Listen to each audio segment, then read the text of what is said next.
Okay, so episode number 2, the first step on the journey, changing your talk, changing your life. So, as we promised, what we want to do is take you from where we were to where we are now and how we got there. And we've talked about this in our first episode, but it was a journey. It's been a 5 to almost 6 year journey. We're still on it. But what we did start doing very early on was one step at a time. And today we're going to talk about the very first step we took. And it is absolutely the first thing that we started doing. And it's how we talk to ourselves and to others. And so this is the alphabet, right? This is how it all began. And the first point we're going to talk about is awareness. Really being aware of everything that we say or do. How often do we live our lives by everything that we think and everything we say is on autopilot? It's always what we think and say. It's every conversation ends or sounds exactly the same. We repeat the same things every day a lot of times. And are those in our best interest? Are those things what we need to be saying? And so you got to be aware of what your autopilot is and what you are saying, so then you can decide if those are good for you or not. Yeah, so for us with awareness, I think most people can relate to this. When you're in a negative mindset, we just keep going. We keep rolling. We don't think about what we're thinking about. We don't think about what we're actually saying and having conversations about. It's just happening. Like it's just going and going and going. And we don't take a moment to think. This was one of the first steps for both of us. We're actually going to outline 4 key things around this today, but this is the first one. Is you got to start hearing what you're saying, hearing what you're telling yourself internally. We have the most conversations inside our own heads. And so it's just that awareness of how you're responding to people, to situations, how you're talking to yourself. Tanya and I are big fans of law of attraction. And so if you know anything about law of attraction, you know that what you put out comes back to you. And then there's these little nuances of law of attraction where, the universe doesn't understand when you say can't and don't and won't. And so a lot of times we go around stating things in the negative and actually bringing negative to us without even realizing we're doing it. Right. So, and part of how we do that is think about the things that you say daily. I know for me and for moms, there's going to be a lot of you who can identify with this. But when my kids were younger and I was getting 3 off to school, I constantly was yelling in the mornings, "Oh my gosh, we're going to be late. I need you to hurry. We're going to be late." And lo and behold, a lot of times we were late because what I was doing was stating things in the negative. We're going to be late. In our house, shoes. Oh my gosh, 3 boys, we never could find shoes. So I would say, well, put your shoes somewhere or we won't be able to find them. And I should have been saying, we're going to put our shoes here so we can always find them. So it's just the little things, but we got to be aware of what we're saying and taking the time to be aware of what's coming out of our mouths, because so many times we're not, and how everything we say is bringing something to us, good or bad, but it's bringing something to us. Yeah. So even things like, I'm so tired. I'm so broke. I mean, I don't know about y'all, but I say that to myself a lot. And it's like, but if the law of attraction says that what you put out comes back, is that really what I want to be bringing back to me? No, it is not. So again, the first key step that we started with was just being aware that you can form your thoughts and your words in a more positive way. And it just starts changing things. It's like a trickle down effect, like when you start doing this. And so really the second in the 4 key pieces of our little process here is really that external talk to people. I say that is easier to start recognizing when you're doing that, because you're actually hearing yourself say things to people. And so with that, I think, and we listen, we are still not perfect at this. We still every single day are using this awareness and using this reframing, but it's the things that come out of our mouths now sound much different because we've been practicing this for a long time. But it is absolutely listening to what you're saying, and then reframing that to the positive. So it's when even now, I'll catch myself having a conversation with someone because I'm aware. So I'm listening to that conversation and it's external. So I'm having it with someone and it comes out of my mouth and I immediately will take it back and change it. And sometimes they look at me like, okay, that was weird. Lori and I do it to each other all the time. So I'll say, gosh, I got to go to the store, but traffic in Lexington is awful. And then I'm like, oh, what did I just do to myself? Right. So I have to, that's a habit. Traffic in Lexington. It's a habit for me to say that. But what I really need to say is this is the perfect time to go to the store. And I just know traffic's going to be just fine. Or it's going to be exactly what it's supposed to be. Whose time am I working on here, right? So it's really the external talk, the things we say out loud. And that's the easiest to start reframing because those are the things you hear. Yes. And we talk to people all day long, right? And so when we pair those two, awareness and then really the awareness piece of talking to other people is pausing before you speak, because it is a little bit of a muscle that you have to build because we're so reactive these days. Like we just spew, sometimes we even listen to get our point across versus listen to understand people.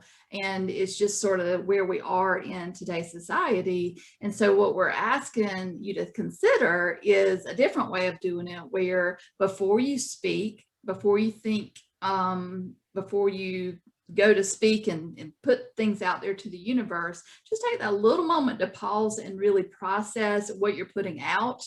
Because it not only affects your energy because you're the one speaking it, but then because you're talking to other people, it affects their energy. And so, you could go from a conversation that could have actually been a good conversation, depending on how you say something, could go the opposite direction completely. And so you got to be aware of how you're saying things to others. And like Tanya gave good examples with her children, but even like at work, saying things in a critical way can come across very different, and you can get to the same goal by reframing that in some way where it actually makes people feel valued in what they've provided. Absolutely. And so then the next part of this is going to be the internal conversation. And just like Lori said, we have probably more conversations in our heads than we do verbally, especially nowadays, when interaction is not quite what it used to be, because we're just starting to open back up and get to be around people again. But it's really starting to take a minute, and when you are thinking, being aware of what am I thinking about. I used to be the worst at this in the shower. I would have conversations in my head in the shower that never took place. And sometimes they were between myself. Sometimes they were between a child and me. Sometimes they were between the ex-husband or a friend or a coworker. And I was replaying. It went like this. They said this, I said that. Most of the time, it wasn't even a real conversation, but how am I replaying it? And most of the time, I'm guilty. It was in the negative. And so what I've started doing is being a lot more aware of what I'm saying internally and being really thoughtful about reframing that as well. I'm bad at when I'm doing something at work and I think to myself, gosh, I can't believe you just did that. That was stupid. To myself. I'm saying that to myself, where I have to change that. Like, I just put out to the universe, I'm stupid. I just said to myself that I'm stupid. It's not necessarily what I meant, but I verbalized it even in my head. So you've got to change that internal talk to the positive. And it's easy to do. It's leaving out, gosh, I can't believe I just did that. But you know what? I know exactly how to do it now. And that's it. And you just reframe it. And again, it's a little uncomfortable. It takes practice because we're in such a habit, right? We're in such a habit of, like Lori said, just reacting. Yeah, and I think sometimes it's even just taking a moment to realize you're not your thoughts. All your thoughts are thoughts. It's not who you are at your core. And that was a big takeaway for me, was once I started being aware of how I was thinking in my head and the things I was saying to myself. And it's like, but are those things true, Lori? I don't think they really are. And I was able to sort of separate, okay, the thoughts aren't really real. I'm just having them because I'm in the habit of putting myself down and talking negatively to myself and that kind of thing. And so, sort of separating your thoughts from who you are can maybe help with this one, because, a lot of times we don't think about what we think about, which sounds sort of silly, but it's as simple as when you walk into the bathroom in the morning, you look yourself in the mirror, like what thoughts are you projecting about the you that you see back? With women, a lot of times it's with body image and the way we look, and we have these just negative things that maybe we've picked up along the way in life, where somebody's told us that maybe we were ugly or overweight, or your hair looks funny, or whatever, and it sort of sticks with you. And then you get in this habit of replaying those thoughts to yourself. So all we're asking you to do on this, which is a little bit harder than when you are speaking out loud to others, because that affects others, right? And you don't want to hurt other people because we're kind and we don't want to be unkind. But to ourselves, how can we think about ourselves? What about thinking about the little girl version of Lori? If I was going to talk to her like that, how would I feel about myself? The baby, the infant me, or a child that you love. If you talk to that person like you're talking to yourself in your head, you would never do that. So those are some little tips that helped me when I was trying to sort of identify what I was really thinking, and then be aware of them enough to then change them, because I was in such a habit of just negative self-talk over and over and over again. Well, and I think that when we realize, just like we said, law of attraction doesn't hear negative words. So they don't hear don't and can't and don't want. I don't want to be in debt. All it hears is I want debt. So it doesn't hear the don't. So when you're speaking out loud or in your head and you're thinking about all the things that you don't want, the universe doesn't hear don't. All it hears is, oh, they want this. Let's bring it to them. They want debt. I don't want to be alone. I'm ready to find a mate because I don't want to be alone. Well, all they hear is, I want to be alone, because the negative words cancel out. The universe doesn't understand don't. And so when you're talking in that negative term, when you're thinking in that negative term, you're putting out to the universe. So what we're asking you to do is start thinking about what you do want and framing it in your words, verbally and internally, that way. Not what you don't want. It is about what you do want. And that's what you will start drawing. And so this for us, I think, was a game changer, because we noticed pretty quickly things were shifting. We were starting to attract things small things.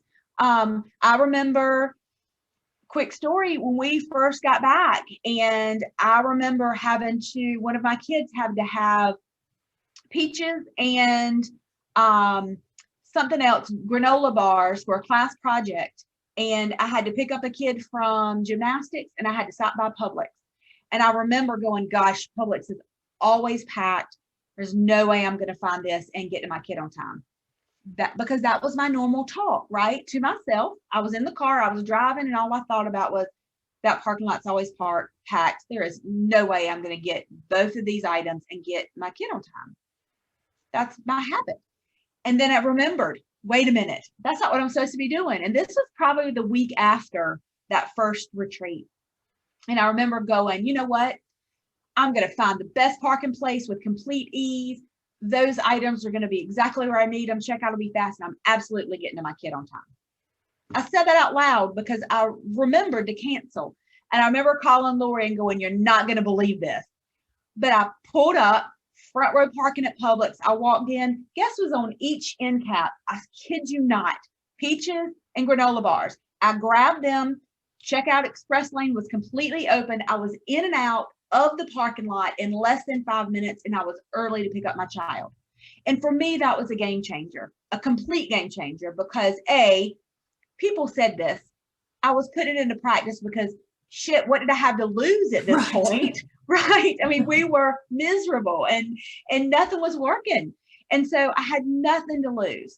So I took a minute, put it into practice. I did the reframe, and I remember calling Lori and going, all right, you're not going to believe this. Like, here's what I said.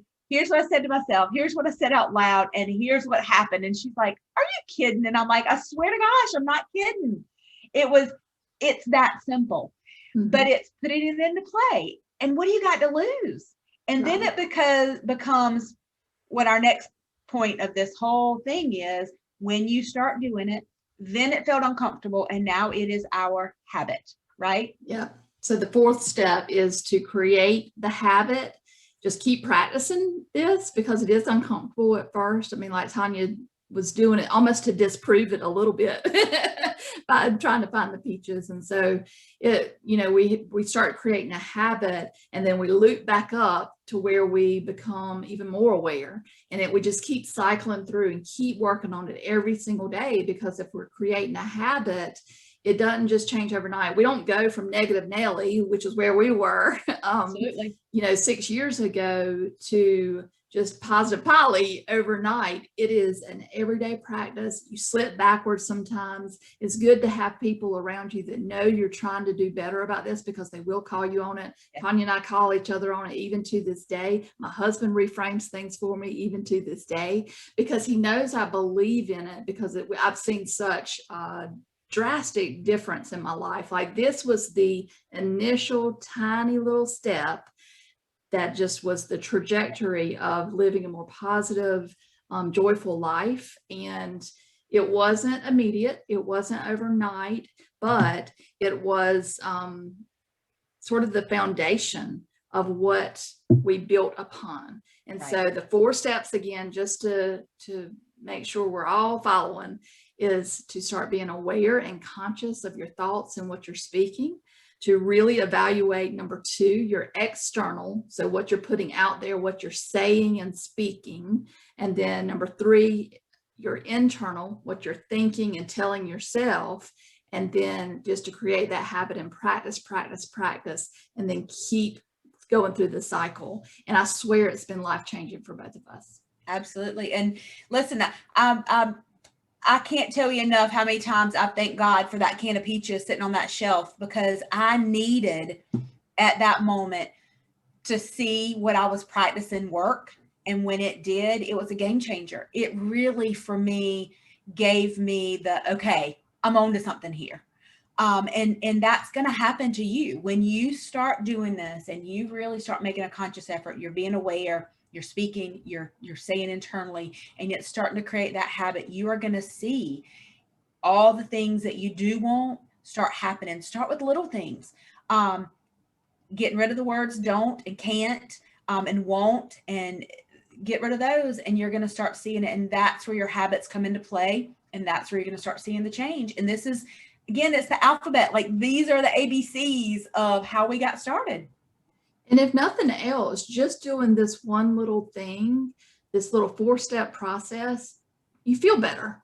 You feel better because you're not talking so bad to yourself in your mind anymore. You're not spewing negativity out we talk all the time of, we had to change situations in the last 6 years where we're not sitting around gossiping about stuff.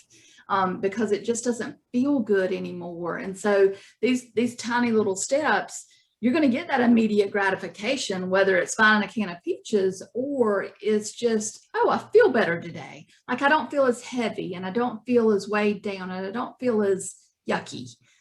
Just because you're doing practicing these little things every single day. And so if nothing else, doesn't everybody want to feel better? That's what we're on the road to. We're on the road to feeling our best and having our best experience. So practice, start today, literally start today, and just start being aware and getting rid of those negative words. And I promise you, make it a game.